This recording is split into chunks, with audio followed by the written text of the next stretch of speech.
What's up, my Chinas? Welcome to Empires and Puddles India edition. If you like my acha, you try my acha. We got red pepper, green pepper, and when you're done with it, we got some toilet pepper for the sting. Welcome. Sorry, guys, I couldn't help myself. It's here. The Temple Summon featuring the Mahayoda family. And we are starting off with a bang. We've got a couple of brand new heroes in the portal. We're obviously going to jump in and have a look at them. I must say he looks dope. Absolutely Bollywood fabulous. So without any further ado, let us jump into the portal. We're going to take a look at these brand new heroes that we have in the Mahayoda family. I'll see you over there in just a second.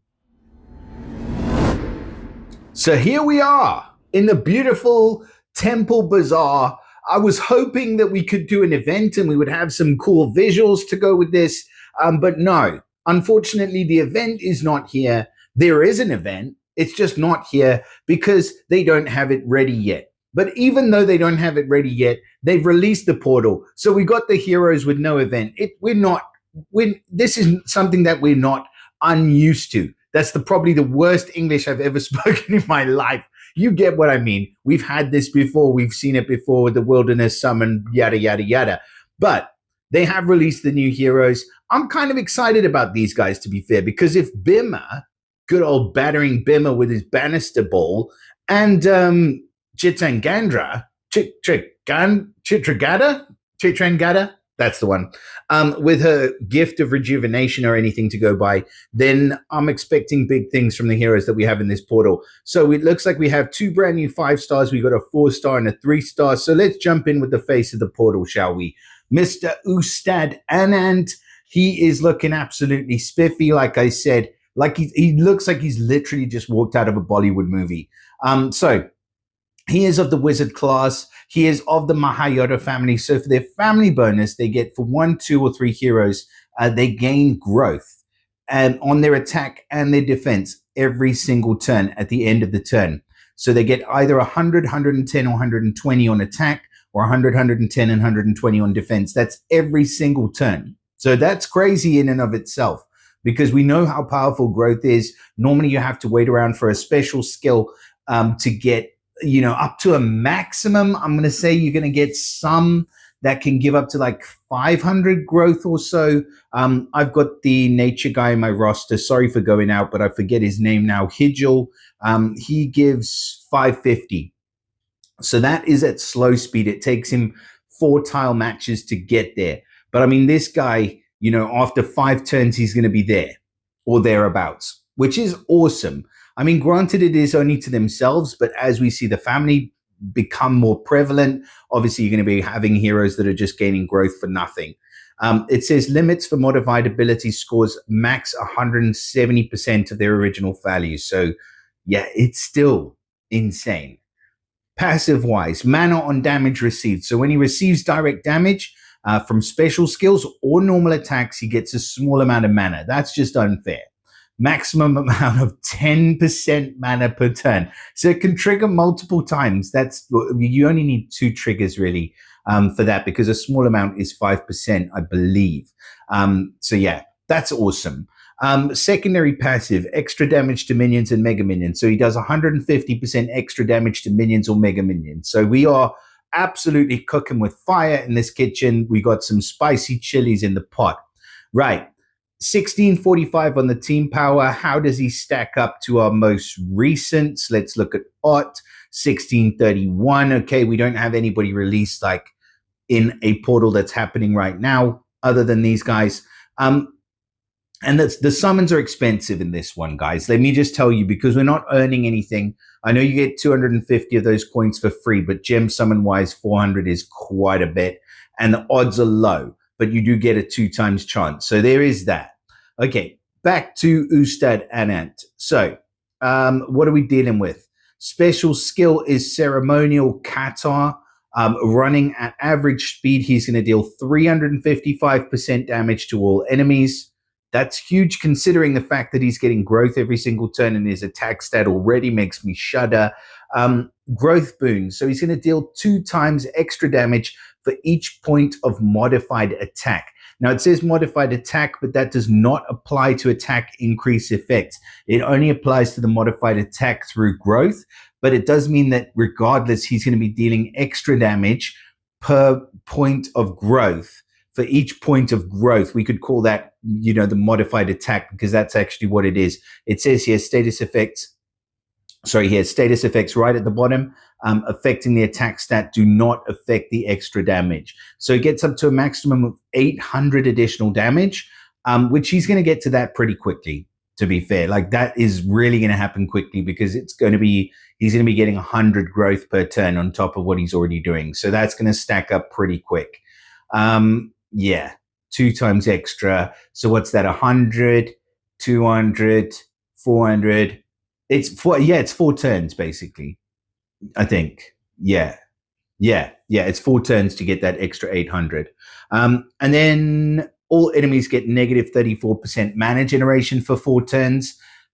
I would have said that was super strong. However, there are a lot of heroes. Obviously, we've got the Magic Carpet family heroes that can flip that on their heads. So the mana generation reduction will become a mana generation increase. So it's not as powerful with the mana generation reduction, and also some that resist negative mana effects as well. And then all enemies are immune to new status effect buffs for 4 turns. That is strong. So giving immunity to status effect buffs will prevent them from casting any new buffs for the following 4 turns. I don't know if it's as strong as like ailment immunity. I think ailment immunity is probably stronger. I would rather have that ailment immunity than I would the status effect buff immunity, but both can work really well in different circumstances. So what do I think about this guy? He's freaking crazy good. He's going to hit like a truck. That 355 damage to all with the growth that he's given himself is just going to be ridiculous. But he is all about the damage. Don't get me wrong. There's no doubt in my mind this guy is just a straight up wrecking ball of a hero.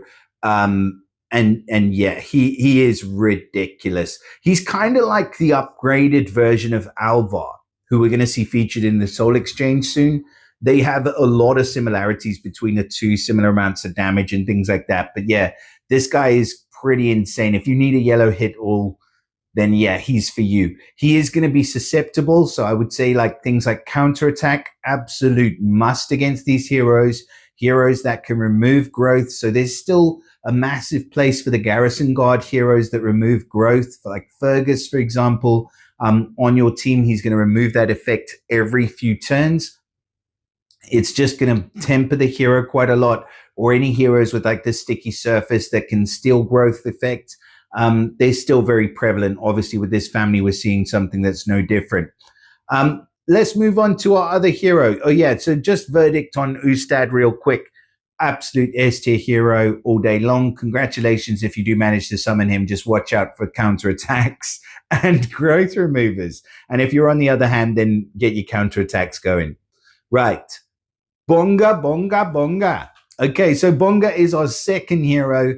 He is a nature hero. Obviously, he is a 5-star as well. He gets the same family bonus, which we will not go over again because it's the exact same. He gets the same passives. So the mana received, mana on damage received, and the extra damage to minions and mega minions. So those are exactly the same. And we can see this dude is running at slow speed. So his special is called the Tokri of Resources. Looks like he's carrying literally empty buckets. So I'm not sure what the Tokri is, but it's certainly not in those buckets.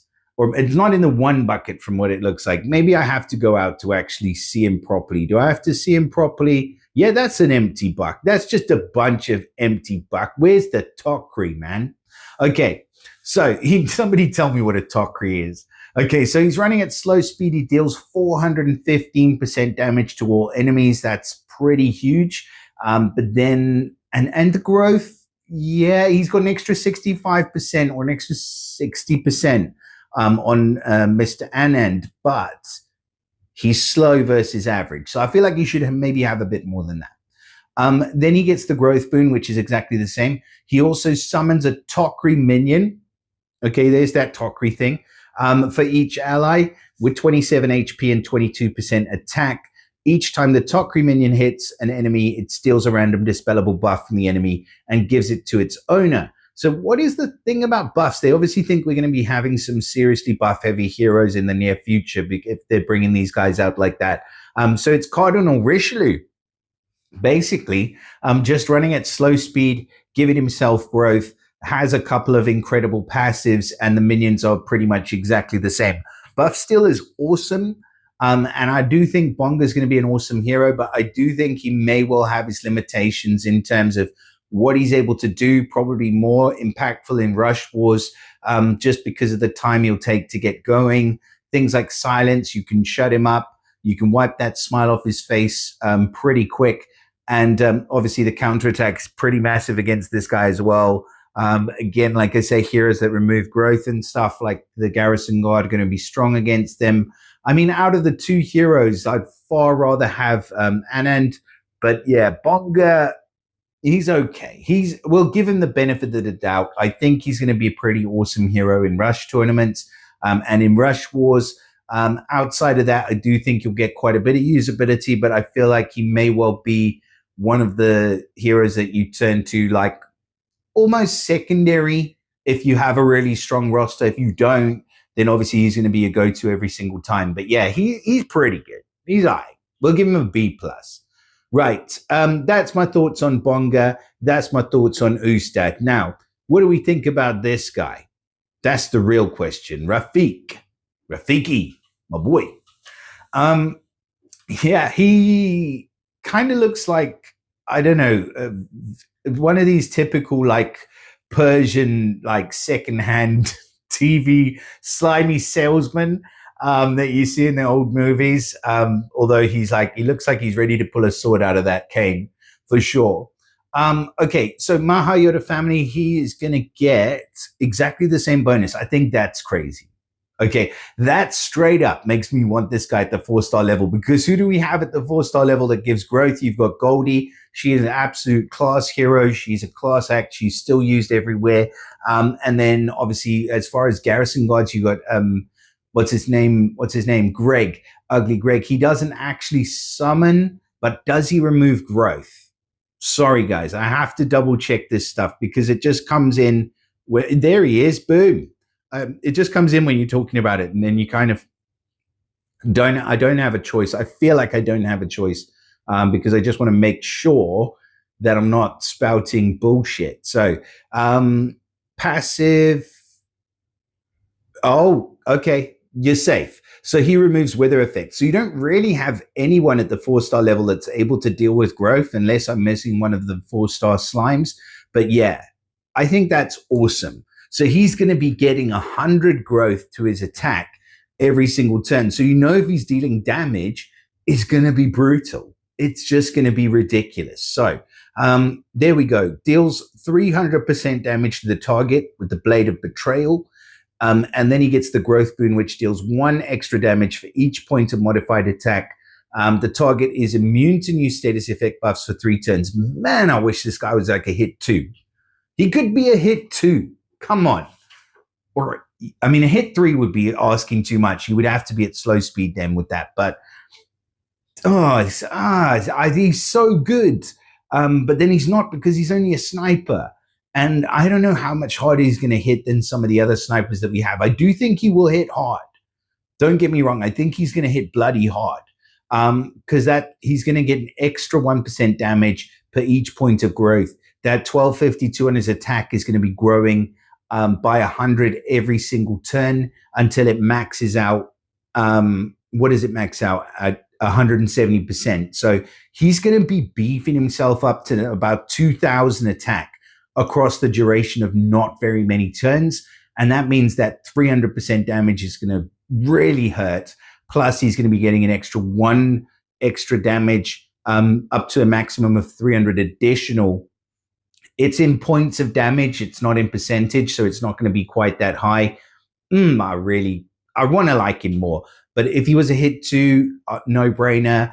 Because he's a hit 1, I think he has quite a harsh limitation, in my opinion, for running at average speed. If he was running at fast speed, then by all means. Because, and again, I'm so sorry to do this, but actually I'm not. I'm going to do it because, I mean, you've got him, like that's 350% damage to the target at fast speed, plus he dispels all, does extra damage against ice, has ridiculous passives. I have the glass version, although I haven't leveled it all the way up. But yeah, who knows? That's probably even more. That's probably like 400% damage at fast speed. So yeah, I just think we could definitely give him a hit too. Bring back the hit too for my boy Rafeeq. Now let's move on to the 3-star. And actually, I do like the look of Ali. Like Aladdin, it's little Ali playing in alleyways with his slingshot.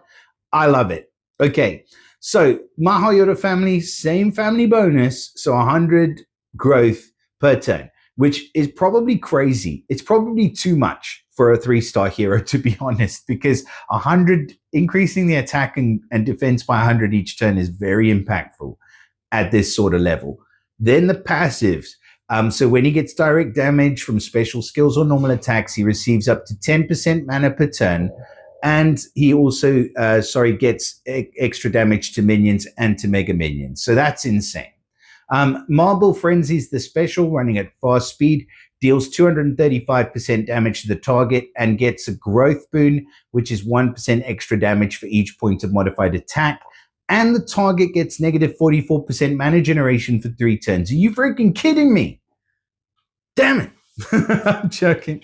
But you see what I mean? This guy's running at fast speed. And the other guy that we looked at in the 4-star is running at average speed. And he's doing like less than the 3-star is doing. So yeah, he definitely deserves to be a hit 2 or hit 3. With this guy, though, at the 3-star level, I think he's going to be crazy good. He's going to be extremely strong as a sniper. He gets the Rage on the Ether talent, which is awesome. That growth boon is incredible. The growth he's given himself on attack and defense is going to make him survivable. And then reducing the target's mana generation by 44% as well on top of that is just, you know, the crushing blow that's going to prevent you from coming back. So yeah, he is limited by being a hit 1. But I think he's going to be quite a good hero at the 3-star level for tournaments. Not for challenge events, though. But for tournaments, I do think he's going to rock. And that's it. That's all I got to say about the Mahayota family. I absolutely love them. I hope you guys love them too. I hope I'm lucky enough to get 1 or 2 of these heroes at well, I'm not going to chase. Like I say, all the time. And don't get me wrong, like I really don't. I'm going to be totally honest now. I really have never chased any hero in this entire game. And I'm proud of it because I don't bother. I just say to myself, these heroes are awesome. It'd be excellent if I got one. Let the chips fall where they may. And if they don't, just stop. Do what you want to do. And if they don't fall your way, just stop. There will be another portal just around the corner. You've got Black Friday coming up. You've got all sorts going on. Whenever you feel like you want to summon, do a few pulls. But do not chase heroes. It's absolutely a fool's errand. Okay. That's enough said. Odds-wise, you're looking at 0.4% for a featured hero. So like I said, really low. 0.5 for an event hero, still really low. If you do pull one of the heroes, it's a 0.9% chance. So less than 1 in 100 pulls. And then you will get a extra one gratis because it's part of the 2-time summon. Because it's, I think, replacing the Goblin summon. So it should be. But please do let me know in the comments what you think about Ustad Anand and also what you think about Mr. Bonga. Let me know if you're lucky enough to pull either of these heroes. Do drop us a like. Do subscribe to the channel and don't forget to share it with your mother. And I'll see you again in the next video. Bye for now.